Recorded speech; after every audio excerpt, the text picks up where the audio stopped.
Assalamualaikum warahmatullahi wabarakatuh. Selamat pagi pemirsa Trans7. Hasanah Ensiklopedia Islam Dunia pagi ini kembali hadir untuk melengkapi hasanah pengetahuan Islam dunia ke hadapan Anda.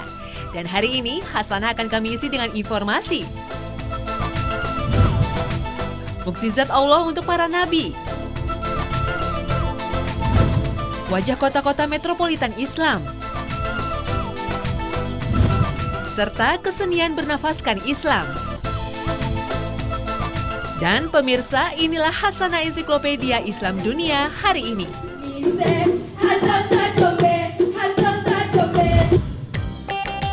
Mukjizat merupakan suatu peristiwa luar biasa yang hanya diberikan oleh Allah Subhanahu wa Ta'ala kepada para nabi dan rasulnya. Berasal dari bahasa Arab ajaza yang berarti melemahkan.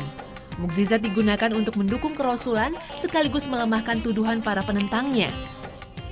Dan pagi ini hasanah kami buka dengan mukjizat apa saja yang Allah Subhanahu wa Ta'ala berikan pada nabi dan rasulnya.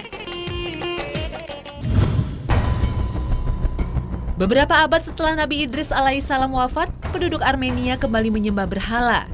Melihat kekufuran umatnya, Allah Subhanahu wa Ta'ala mengutus Nabi Nuh alaihissalam. Namun karena kaumnya sangat keras kepala, Nabi Nuh meminta agar Allah Subhanahu wa Ta'ala menimpakan azab kepada mereka.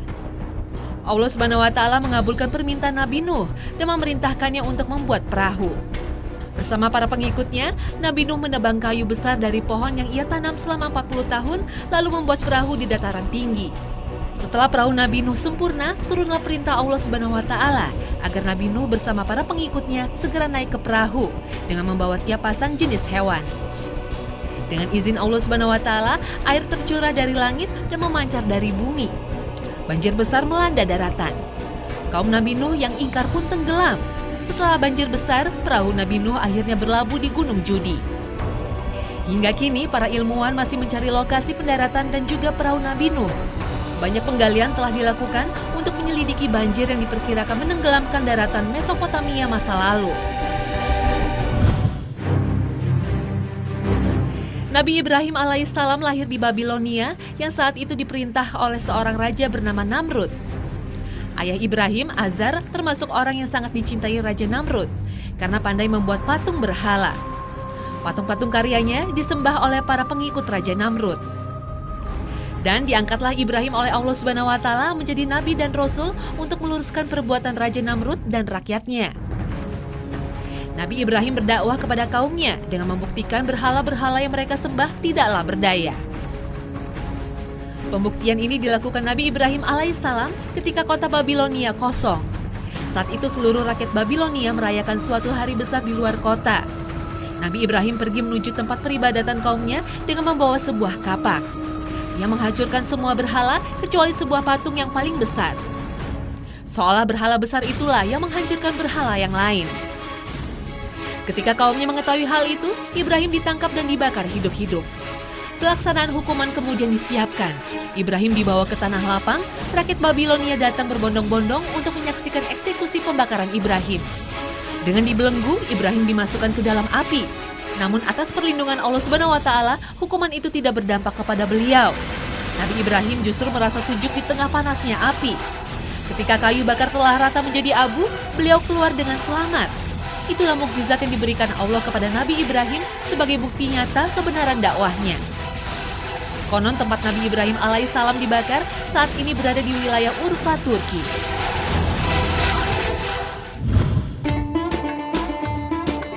Umat di masa Nabi Musa alaihissalam begitu mudah terpengaruh hal-hal yang berhubungan dengan ilmu gaib dan sihir. Oleh karenanya Allah Subhanahu wa Ta'ala menganugerahkan mukjizat kepada Nabi Musa untuk meyakinkan orang-orang di masa itu. Rakyat Fir'aun telah mengalami kekurangan pangan dan buah-buahan selama beberapa tahun. Fir'aun dan para pengikutnya pun berjanji kepada Musa alaihissalam bahwa jika Tuhannya Musa menghilangkan kesulitan ini, maka mereka akan mengikuti jalan Allah Subhanahu wa Ta'ala. Dan Musa alaihissalam pun memanjatkan doa, maka paceklik pun berlalu. Tetapi orang-orang kafir itu selalu ingkar janji. Allah Subhanahu wa Ta'ala pun menurunkan hukuman silih berganti dengan hujan badai, hama belalang, kutu, katak, dan minuman makanan yang berubah menjadi darah. Mereka melemparkan tuduhan bahwa Musa lah yang mengakibatkan terjadinya semua bencana. Orang-orang kafir mengusir dan mengejar Nabi Musa beserta para mukminin sampai ke tepi laut. Atas izin Allah Subhanahu wa Ta'ala, Nabi Musa membelah air laut dengan tongkatnya sehingga mereka bisa selamat sampai ke seberang. Sedangkan Fir'aun dan para pengikutnya ditenggelamkan Allah Subhanahu wa Ta'ala. Saat ini lokasi penyeberangan diperkirakan berada di Teluk Aqabah di Nuwaibah dengan kedalaman 800 meter. Jika kita kaitkan dengan kecepatan angin, setidaknya diperlukan hembusan angin dengan kecepatan konstan 108 km per jam sepanjang malam untuk dapat membelah air laut tersebut untuk jangka waktu 4 jam. Sungguh luar biasa. Allahu Akbar.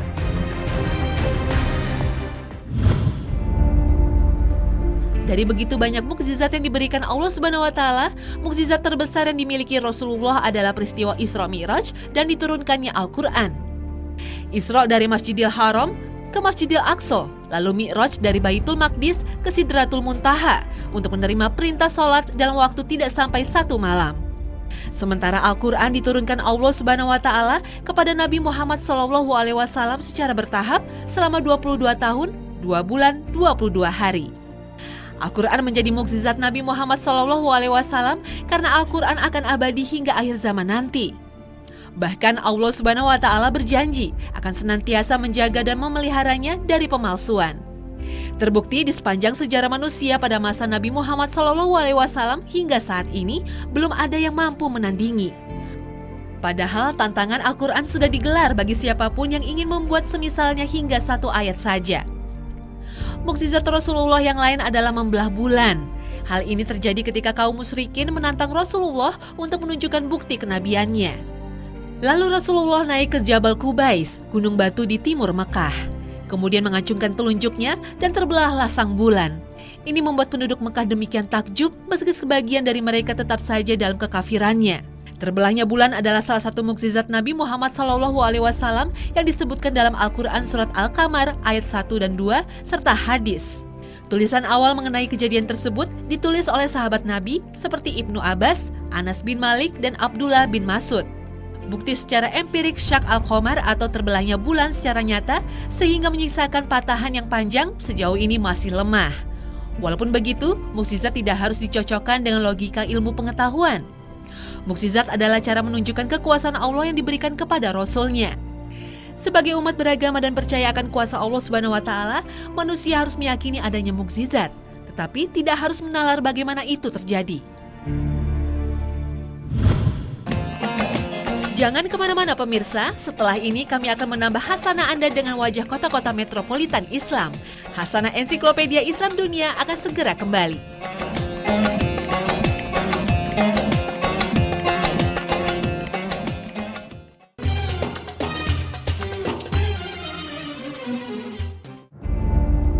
Anda kembali lagi menikmati Hasanah Ensiklopedia Islam Dunia. Di bagian kedua, kami akan tawarkan informasi kota-kota metropolitan Islam di dunia.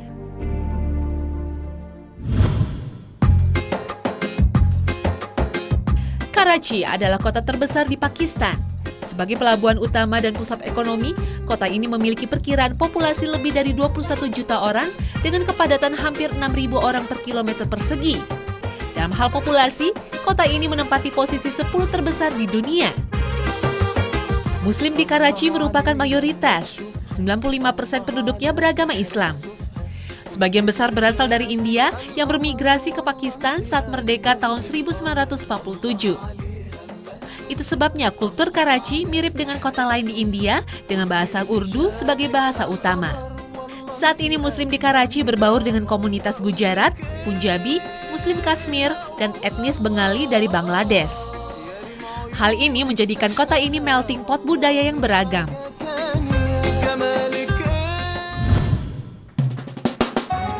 Dengan populasi sebesar 13 juta lebih, Istanbul adalah kota yang terdapat penduduknya di Turki dan merupakan pusat budaya bangsa dan perekonomian. Istanbul terletak di Selat Bosporus yang menghubungkan Laut Marmara dengan Laut Hitam. Membagi kota ini menjadi sisi Eropa yang terdiri dari pusat bersejarah dan ekonomi dan sisi Asia, Anatolia, tempat lahir beberapa peradaban. Di kota ini terdapat pula pelabuhan dikenal sebagai Golden Horn. Istanbul adalah Konstantinopel yang didirikan pada abad ke-7 sebelum Masehi sebagai ibu kota Romawi. pada tahun 1453 berhasil direbut oleh Kesultanan Ottoman di bawah pimpinan Sultan Muhammad II. Kemudian nama Konstantinopel diganti menjadi Istanbul, yang berarti kota Islam. Pemandangan kota Istanbul dibentuk oleh banyak komunitas. Agama paling banyak pemeluknya adalah Islam. Saat ini ada 3.000 lebih masjid di Istanbul. Masjid pertama di Istanbul dibangun di Kadikoy. Lalu ada Masjid Eyüp Sultan Mosque, Masjid Fatih, dan Masjid Sultan Ahmed yang juga dikenal sebagai Blue Mosque untuk ubin biru yang menghiasi interiornya. Istanbul adalah kursi terakhir dari kekhalifahan Islam antara 1517 dan 1924. Beberapa barang-barang pribadi Nabi Muhammad SAW dan para khalifah awal yang mengikutinya sebagian disimpan di Istana Topkapi.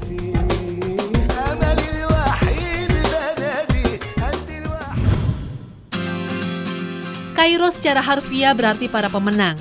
Ibu kota Mesir ini menempati posisi 16 terbesar wilayah metropolitan dunia. Populasinya hampir 13 juta orang yang tersebar di 1.310 km persegi. Seperti banyak kota besar lainnya, Kairo menderita karena tingginya tingkat polusi dan kemacetan lalu lintas. Terletak dekat Delta Nil, Kairo telah lama menjadi pusat kehidupan wilayah politik dan budaya. Kairo didirikan oleh dinasti Fatimiyah pada abad 10. Kairo terkenal dengan keindahan bangunan-bangunannya. Pemerintahan dinasti Fatimiyah, Ayyubiyah, dan Mamalik silih berganti membangunnya dengan arsitek yang paling bagus. Sepanjang sejarah, kota Kairo terus mengalami perluasan dan pembangunan, terutama pada masa pemerintahan Sultan Salahuddin Al-Ayyubi. Di antara monumen Islam yang ada di Kairo adalah Masjid Jami Amr bin As dan Masjid Al-Azhar. Khalifah Mu'iz dari dinasti Fatimiyah membangun Masjid Besar Al-Azhar yang dirampungkan pada 359 Hijriah. Inilah yang kemudian berkembang menjadi Universitas Al-Azhar sekarang yang juga merupakan universitas tertua di dunia saat ini. Kairo, kota Afrika pertama yang dimasuki Islam ini, sepanjang sejarah terkenal dengan banyak masjid hingga dijuluki dengan kota 1000 menara. Dhaka adalah ibu kota Bangladesh. Kota ini terletak di pinggir sungai Bariganga di jantung kawasan penghasil jute terbesar di dunia. Dhaka merupakan pusat perindustrian, perniagaan, dan administratif Bangladesh. Kota berpenduduk 14 juta jiwa ini memiliki kepadatan penduduk yang tinggi dan sering menghadapi masalah banjir muson. Islam adalah agama terbesar di Dhaka dan merupakan hampir 90% dari total penduduk. Mayoritas Muslim adalah Sunni yang terutama mengikuti mazhab Hanafi. Penduduk setempat masih menggunakan becak sebagai angkutan transportasi utama. Terdapat 300.000 becak di Dhaka, 70.000 diantaranya tidak terdaftar secara resmi.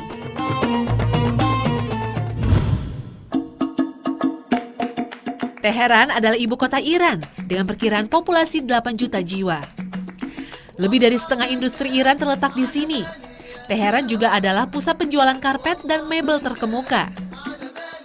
Teheran adalah kota yang syarat dengan kehidupan yang terletak di kaki pegunungan Alborz dengan jaringan jalan tol yang tak tertandingi di Asia Barat. Dengan suasana kosmopolitan, Teheran adalah rumah bagi beragam etnis.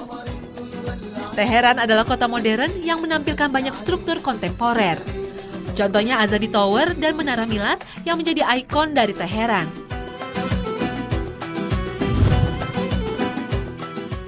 Sesaat lagi kami akan kembali dengan ragam kesenian dunia yang bernafaskan Islam. Tetap di Hasanah Ensiklopedia Islam Dunia.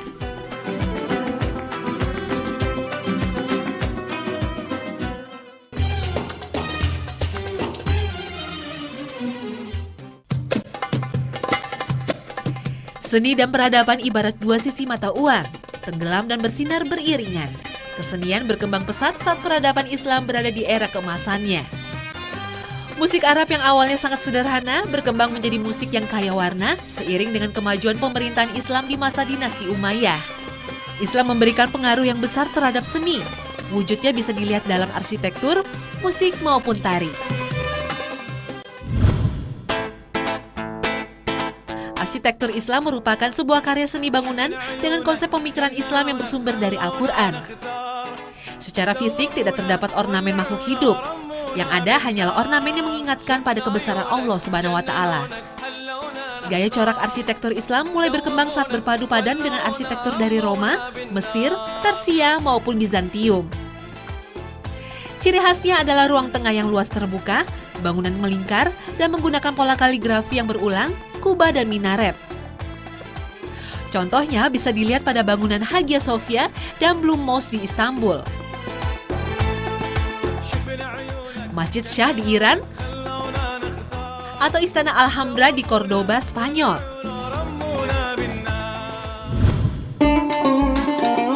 Peradaban Islam pun telah berjasa mewariskan sederet instrumen musik yang terbilang penting bagi masyarakat musik modern. Berikut ini adalah alat musik yang diwariskan musisi Islam di zaman kekhalifahan dan kemudian dikembangkan musisi Eropa pasca Renaissance.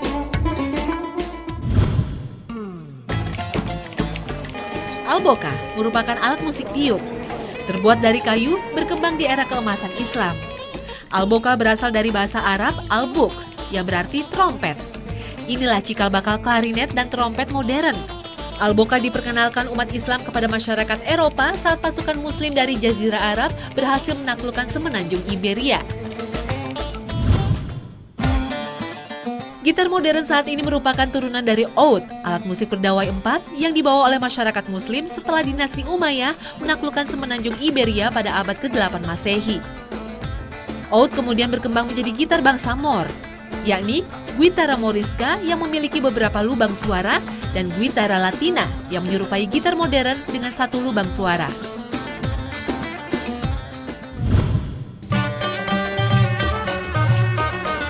Hurdi-gurdi boleh dibilang sebagai nenek moyang alat musik piano. Alat musik ini ternyata juga merupakan warisan dari peradaban Islam di zaman kekhalifahan. Hurdi-gurdi pertama kali disebut dalam risalah musik Arab. Manuskrip itu ditulis oleh Al-Zirikli pada abad ke-10 Masehi.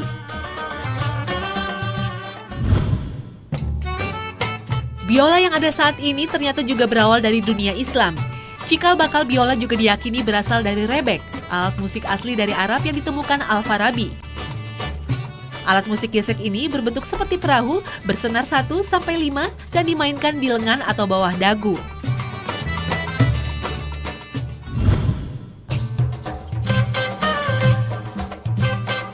Beralih ke tarian, Islam pun memberikan pengaruhnya dalam setiap gerak. Tarian Sema atau Whirling Darwish merupakan tarian sufi yang sangat religius dari Timur Tengah. Wujud inspirasi dari filsuf dan penyair Turki Jalaluddin Rumi. Tarian ini bermakna bahwa dasar dari kehidupan di dunia ini adalah berputar. Para penari terus berputar mengikuti alunan musik, di mana semakin lama putaran itu kian cepat dan panjang. Kostum tari dengan rok lebar berkibar indah, meliuk seiring dengan derasnya putaran para darwis. Seolah mengalami ekstase, mereka tampak menikmati putaran demi putaran yang semakin kencang. Ketika guru spiritual Jalaluddin Rumi yang bernama Samsuddin Tabriz meninggal dunia, Rumi mengekspresikan kesedihan itu dengan tarian Sema. Rumi sadar bahwa manusia itu fana. Dari tarian itu, Rumi menemukan tujuan hidup yang hakiki, yaitu mencari Tuhan. Sejak itulah dia mulai berputar. Rumi menanggalkan semua emosinya serta rasa duniawi, hanya satu yang dirasakan, kerinduan dan kecintaan yang sangat besar kepada Sang Pencipta. Seiring dengan perkembangan zaman, tarian sufi sudah melekat menjadi bagian dari budaya Mesir. Amin Allah amin mumin lage doa berkat rahmat Allah. Sementara di tanah air ada tari Saman. Ciptaan Syekh Saman, seorang ulama penyebar Islam di Aceh abad ke-14 Masehi.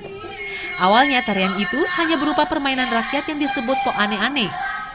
Melihat permainan yang amat populer di tengah masyarakat kala itu, Syekh Saman pun menyisipkan ajaran tauhid dan nilai-nilai Islam ke dalamnya.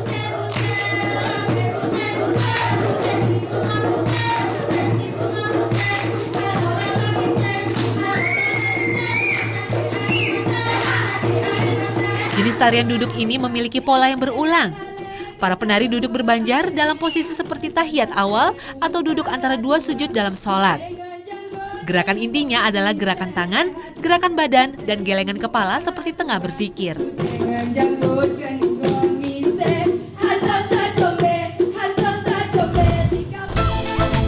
Nah pemirsa, inilah akhir kebersamaan kita dalam Hasanah Pagi ini. Semoga seluruh sajian kami bermanfaat. Saksikan selalu Hasanah Ensiklopedia Islam Dunia setiap hari pukul 5 pagi waktu Indonesia Barat. Terima kasih dan wassalamualaikum warahmatullahi wabarakatuh.